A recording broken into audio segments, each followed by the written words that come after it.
Hello and welcome to the Fellowship Phase, an Adventures in Middle-earth podcast. I'm Josh and that's Callum. We're going to give you inside information on how to find your own path through Tolkien's world.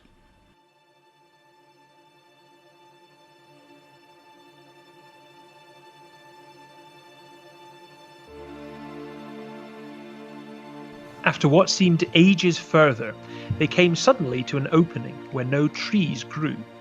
The moon was up and was shining into the clearing. Somehow it struck all of them as not at all a nice place, although there was nothing wrong to see. All of a sudden they heard a howl away down the hill, a long, shuddering howl. It was answered by another away to the right and a good deal nearer to them, then by another not far away to the left. It was wolves howling at the moon, wolves gathering together.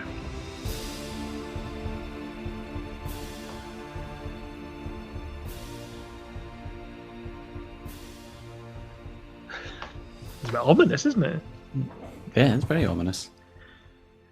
I just feel like I'm a child and that was story time in bed. It's weird because I've not been on this side of the narrative segment. It's Tuck very me in. evocative. Tuck me in. I'm ready It really to gets sleep. me into the... I'm not going to sleep because it's too scary. God damn Well, it. the Hobbit did not get any sleep that night. He got a level of exhaustion instead. What we're going to do today is a bit different. It was something that came to me because I thought, how can we pull together everything we've done so far to basically give an example? I think when we did the almost the region guide with Brendan at Mirkwood, that was really helpful. I listened back to it and I actually found it helpful for me in terms of planning. What I wanted to do is use this to basically come up with an encounter quickly together as an example of how easy producing an encounter can be. And what we're going to do is use some inspiration from the books. The narrative segment was from Out of the Frying Pan into the Fire, one of the chapters in the middle of The Hobbit, when Bilbo and the dwarves and Gandalf are chased by wolves and end up getting chased up into trees in a clearing.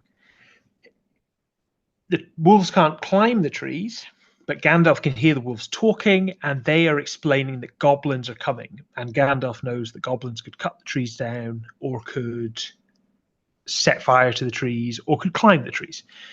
In other words, he very quickly lays out what the stakes are. You get this tense moment. So, Callum, and I've not decided whether this should be called Encounter Jam or Encounter Hack. I don't know. It feels like it should have a snazzy label. But we're going to come up with an encounter about this together. I think what we should do at some point, though, is, and I think we mentioned this briefly before, we should do like a fantasy fellowship. So we should follow the track of the Fellowship of the Ring and go all the way along the journey, but then also create the encounters and give some ideas so people have some inspiration. If they want to go off and do it and have players make their own characters or play as famous characters from beyond Middle-earth and run their own fellowship, that'd be quite fun. I think we should definitely do that. Yes, this is good. Build up to that then. Think of this as The Hobbit to that's Lord of the Rings, which is convenient because this is a Hobbit. An encounter by moonlight, clash by moonlight, something by moonlight. Yes. So I guess we're trying to provide some insights into our thoughts of how we would plan an encounter so that you've got an idea, or maybe you can just steal the encounter ideas. Exactly. And talk through what resources we might look for inspiration and what mechanics might come into play and how we might put things together, I guess. Yes. For me, the starting point is usually, and I don't know about you, let's see if it's different. The start for me when I'm designing an encounter is, what is the kind of the sense of the encounter? What experience am I trying to give the players? Because it can be very different. In this case, the experience that Gandalf and the dwarves and the Hobbit have are one of immense peril. It feels like a life or death situation for them. They are unsure and out of their element, surrounded by deadly predators. So I want the players to feel, almost all hope is lost. We're going to have to really try something unexpected here. That's why I don't want them to be falling back on just their normal actions. I want to put them in a place where they have to be creative. So you So want to that's make it very clear to them that this isn't a battle they can just fight and kill all the wolves. yes. You know, that this is a hopeless situation and that they have to be creative with their solutions. So I think that gives us our first thing for the encounter. So it needs to be clear they can't just kill all the wolves. Simplest way of doing that, there are too many wolves for them to kill. Yeah, Would be one way and of make doing that very clear to the players. So when you come into it, you know, it doesn't really matter how many wolves there are, but you can get someone to roll a check, or you can say like with your passive perception, or you know, you can run that in any sort of ways and tying in someone's player abilities. But I think it making it very clear to them, you know, this is a foe beyond any of you. That's essentially Yes. the feeling that you want to get. Gandalf is incredibly clear to his party when he's you know, guiding them. He says the Balrog is too much. You're not going to be able to fight this. You know, there's a red skull floating above the Balrog for most of them. Exactly. Yeah. Yeah. So make it very clear, and I think that kind of establishes the feeling part of it, isn't it? Yes, and I think it's important to do because often when you present players with a map or they have to roll initiative, players take that as a sign of like, oh, this is a combat where we will kill the enemies and win, which often is the case. Sometimes that's not what's going on, and I think you need to, whether explicitly, you could just explicitly say, but I think as DMs we have abilities that we can use. Yeah. You would kind of telegraph to them that if they see there are too many enemies, they will realize quickly that they're not going to be able to fight them, and their creativity will kick in. Okay, so that gives us our starting point. Loads of wolves, or in this case, wargs, are going to be the enemy. I guess you need to think about the. Well, firstly, actually, you said you started with feelings. I guess that makes sense in this context. I actually generally start first with like the plot, like the thoughts Oh, good, yeah. part of it. So, you know, what are they trying to accomplish? What are the aims of their adversaries or the setting, and what makes sense? And I kind of work from like what makes sense to be happening, and then it just happens. And I don't actually think about the feelings part of it until later on down the process. Once I've actually like I know who's going to be there, what their plans are, and the player characters don't really know what they're going to do, but I kind of base it around what makes sense to me in the narrative that I've imagined, I guess. So that's slightly different. But we've got loads of wargs, and we know from the book the description. So I guess, you know, that makes sense in a encounter like this we're planning, that we know what the encounter is. You know, we can all imagine the scene from the movies, but reading the book, you got this very evocative description by Tolkien. I think that if you're running something that isn't in the books in AiME, then where do you draw that inspiration from? I usually go to the region guides or the equivalent in the newer edition, and I find a description of the terrain, and I use that to decide what is the terrain like. So, for example, I've opened up the West Middle Vales of the Anduin Vale, which is a region that contains things like the Eyrie and the Burned Glade, which is where this encounter actually happens. And so I can go there and I can see that there is a description of the Burned Glade. In the forest off the road, there was once a dark and frightful glade where the wargs gathered to meet with their goblin allies. That glade is no more. Gandalf's magic burnt it to a crisp before the Battle of Five Armies. And it's you know, there's also stuff for the West Middle Vales that talk about the like terrain and so on, so and the wildlife. So pine forest, there's rabbits, squirrels, mountain foxes. There might be some serpents. There might be otters in the river. There's large valleys. There's thinned out trees, brambles, bare stones. So like I find that really. So now I'm like, okay, it's pine forest. I've really got some ideas there, just thinking about the terrain, which is so important for this and isn't so important in D&D, I think. You know, you're running through the forest, you can feel the pine needles under your feet. It helps dampen your footsteps, perhaps. Or, you know, as you're rushing through, one of the branches of the pine trees are close together, cuts somebody on the cheek, and you know, you can you know, maybe that's a failure in some sort of skill challenge, as you know, someone gets cut in the cheek and the wolves can pick up the scent of blood. So yeah, that terrain, the topography, and the nature that's there, that really helps me when I'm planning an encounter to be like, what are they going to see? What am I going to describe? How am I going to get them into that mood? So maybe that is the feelings bit as well. Yeah, that makes sense. I suppose the question in the story, they climb the trees because they realize there's no way they can escape the wolves. So there'd be different ways of doing this with the players. You could just you wouldn't want to railroad them into starting the encounter with them in the trees because you want them to make the choice to get into the trees.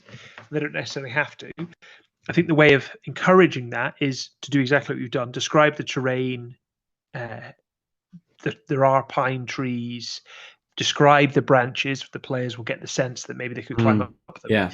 And either let them make a check or just tell them that they cannot outrun wolves, which is not unreasonable knowledge to have. Like, I think as human beings, that is an instinct that we would have, is that we would not be able to outrun a predator. So you've told them you can't outrun these things. There's not much terrain around you other than trees. What do you want to do? They'll probably climb into the trees. They might do something different, which is fine. Yeah, you don't I'll climb down the cliff. Terrible idea. Get some rope and the tree things. I think one of the tricks that I employ, and I think you maybe do this as well, is I kind of plan out in my head a series of prompts. You know, maybe it's like in a video game where you're doing the wrong thing, or you're getting little subtle hints that the controller vibrates or something is about to go wrong. So maybe it'd be like you're running through the trees. I would mention that there's pine trees, it's quite thick and blah, blah, blah. And if they're not getting that, I'd be like, yeah, you notice that the branches, somebody with the highest perception, I'll say, you notice that the branches are quite sturdy, or, and then sort of build and add layers of prompts almost to people. And it's not really railroading, but you just don't want people to be in a situation where they feel the situation is hopeless and they feel like there's no solution.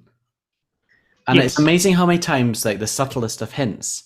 And then I love this. It maybe doesn't apply in this situation because there's only one option, but where I've planned an encounter and I have a sense of the sort of things that are open to the players. And in the opening description, I'll make a load of like descriptions, like there'll be loads of stuff. And I try and throw in some like noise so that it kind of masks the signal of what is really going on. And then you and the other players will be like, let's do this thing. And I'm like, that's exactly what I hoped you would do. And it's a great plan, and I love it.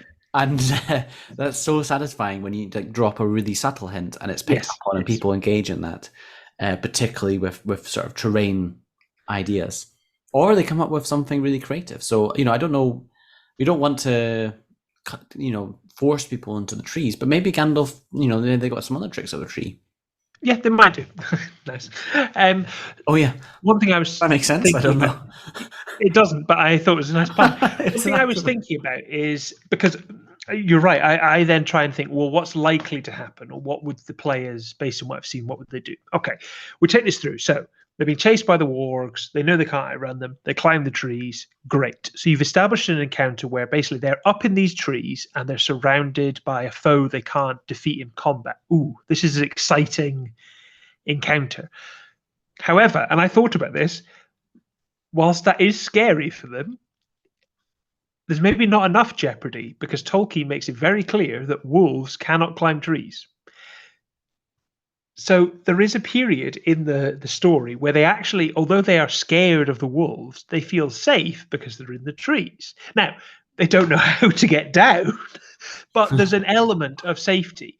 And you could end up that happening in your game, which is not actually very helpful, because then they're just like, oh, we're just in the trees. And they might just say, we'll just wait. Now, our response to that would be, actually the location of this is in the burnt glade, but it was a meeting place for wargs. Like, they aren't just going to leave. They're not just opportunistic predators who'll get bored if their prey is up a tree. Like, they are there for a reason. They're not going anywhere. But you could end up in a stalemate, which is just a bit boring.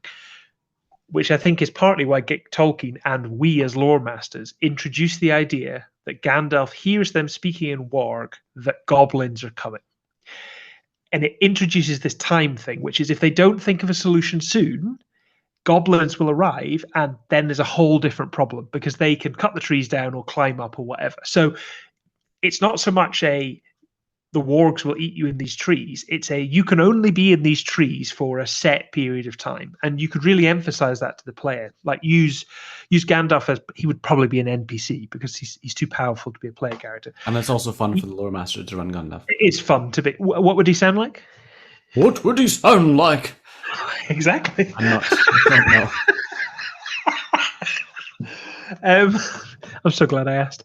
He can introduce the like, oh, I've heard them speaking in their evil tongue. Goblins are coming. And you then, as the lore master, can be like, right, after a certain number of turns, or you could even put a real world timer on, which is sometimes fun for a creative problem solving. Or you just roll D100. Yeah, yes, you did that recently.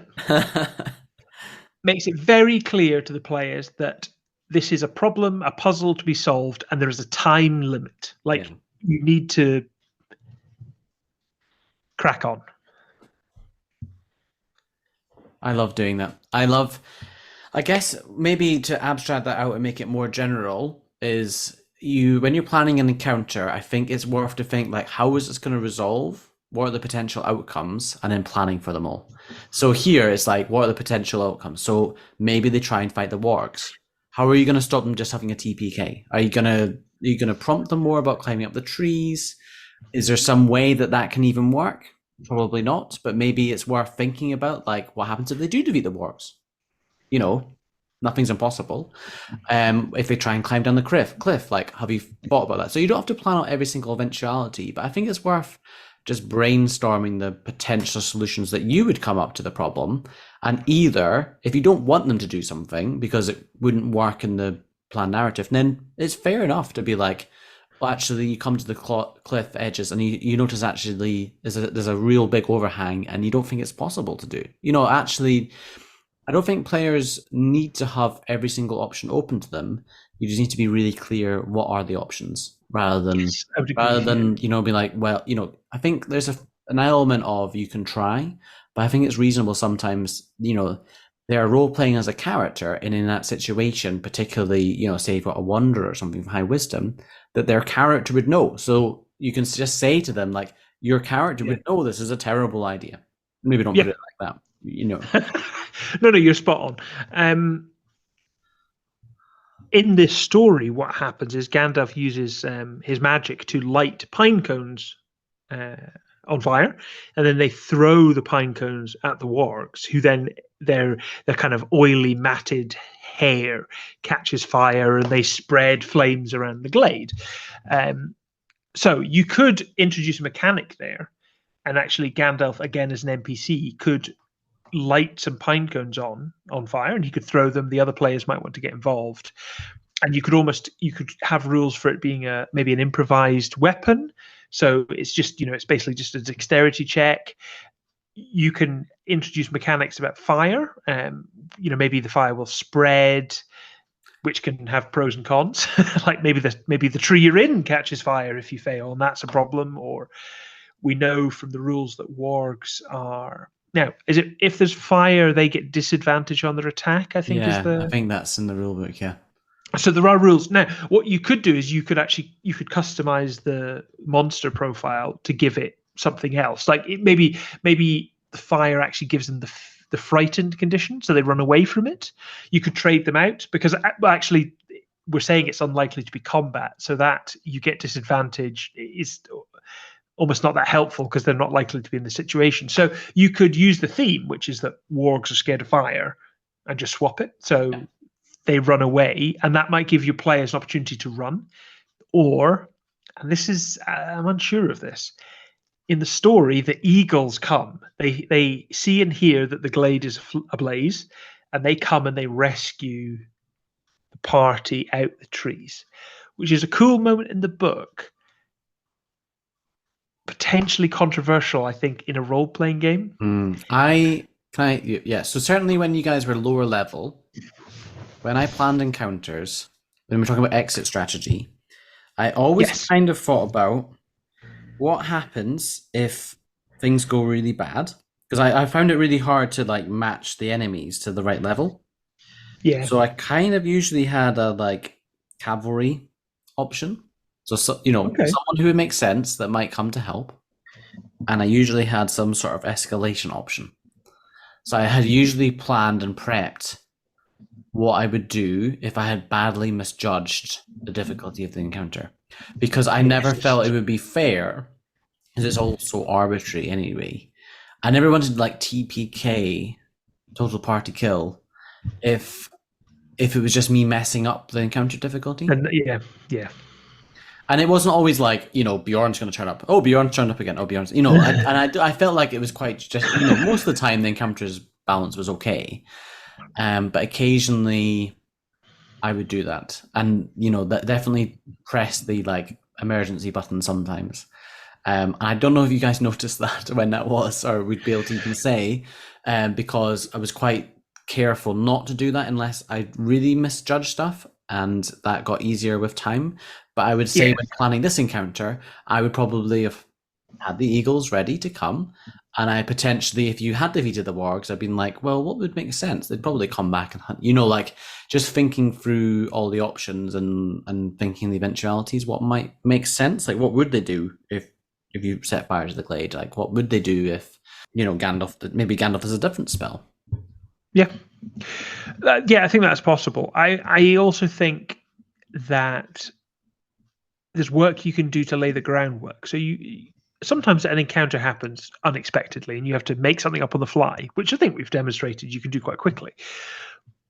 Most of the time, though, you can kind of have them planned. And I think if you know you're going to have an encounter like this and that one of the solutions is the eagles will come, if you can lay the groundwork that maybe they saw a great eagle overhead the day before, or Gandalf tells them they're near the Eyrie, or that this is the land of the eagles, so that if the eagles rock up, it's not just like, well, hang on a second, where's this random thing come to save us? It's like, oh, you've mentioned this a few times. It makes perfect sense. Yeah, it's in their head. And they may be actually thinking of like, well, I've got some mirror or something. Can we try and signal the eagle in the air? And you'd be like, oh, that's a cool idea. Or, that's a great one. Maybe you like, Gandalf, because one of the worries I would have running this encounter, specifically as it's in the book, is that you don't really want situations where the player characters are there and then the NPC's like, right, the plan's this, we're doing this. And then they're like, oh, okay, Gandalf. But I think maybe that's slightly different in this because, sometimes so in Strahd, there's some NPCs which are meant to be really powerful and really have quite disappointed sometimes. Not naming names. No, I don't.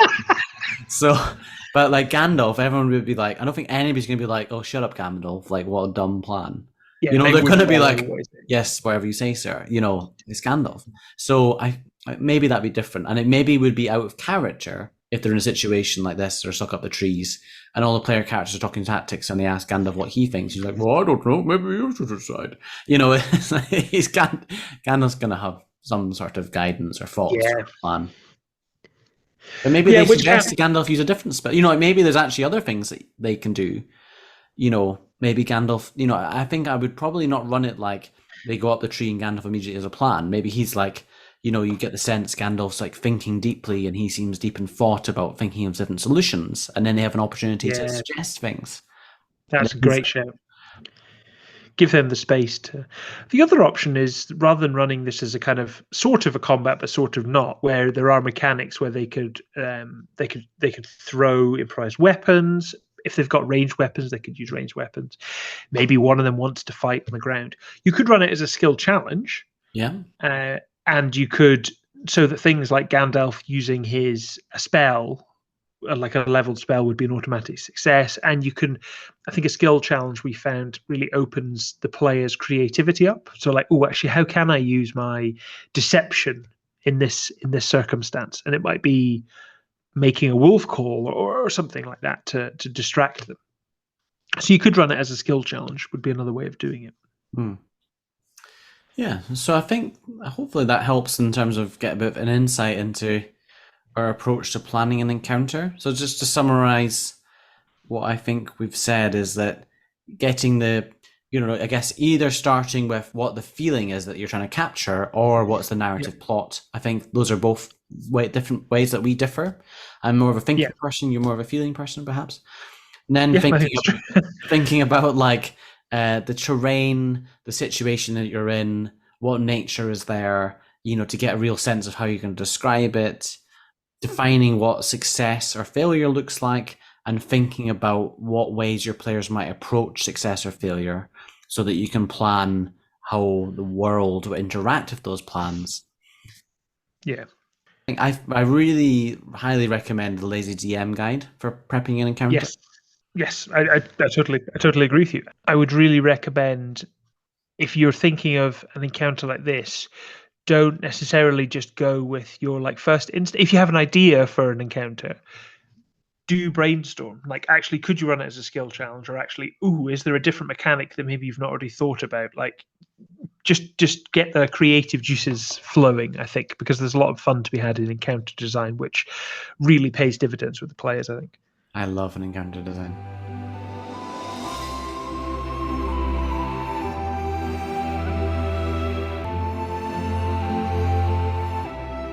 We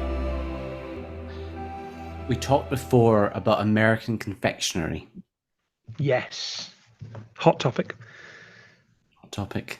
And we've had some feedback. Okay, I'm nervous. I realize I went quite hard on American confectionery. Yeah, we were negative. Our audience are quite heavily North American. So I guess, do we apologize? No. We stand by what we said. But it's been pointed out to us by Danny, so thanks for getting in touch, that Reese's Peanut Butter Cup is probably their peak in the world of chocolates. And that is something that has made it across the pond. And I would yes, that's true. Agree. They are great. There are a couple of Reese's products you can get here, and they are actually really good. I love peanut butter. Yes, I would agree with that. I stick by the fact that a lot of it is not as good as European chocolate, and there's a reason that you can't buy Hershey's chocolate in the UK because it's rubbish. I'm sorry. We're just poking the bear. We've started something. What's more important, though, Danny, thank you for getting in touch. I now have to go and have some Reese's peanut butter cups. You're running a game. That's very exciting. I hope that some of our insights are helpful. If there's anything that we've not talked about that we could and would be helpful, then just email us again. And Callum, how can people get in touch? They can email us at thefellowshipphase@gmail.com. Is that it? Yeah, it's thefellowshipphase@gmail.com. Or you can tweet us at fellowshipphase. At fellowshipphase. No, just one at. Just the at, and then I love if you hear that thing where people their email addresses are 123_1 or something, but actually it's just the words, and it's just you make an email which is just impossible, exclamation mark, but it's actually just the word. It's just the word exclamation mark. That is chaotic evil. I think I'm chaotic good in this podcast. I think I'm probably lawful good. Yeah, I think that works well. I think it's a good balance. Or maybe we should do an alignment chart of American confectionery.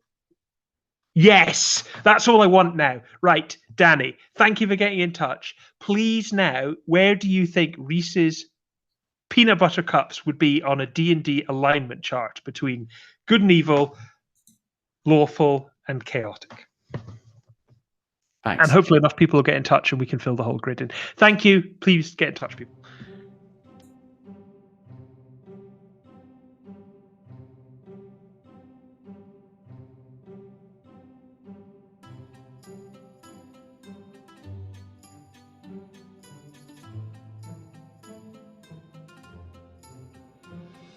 No emails except on party business. And comment suggestions and questions to thefellowshipphase@gmail.com. The long year turns to its close. Much we have accomplished these last seasons. Our fellowship disbands, but is not broken, and we will return on the next episode of The Fellowship Phase.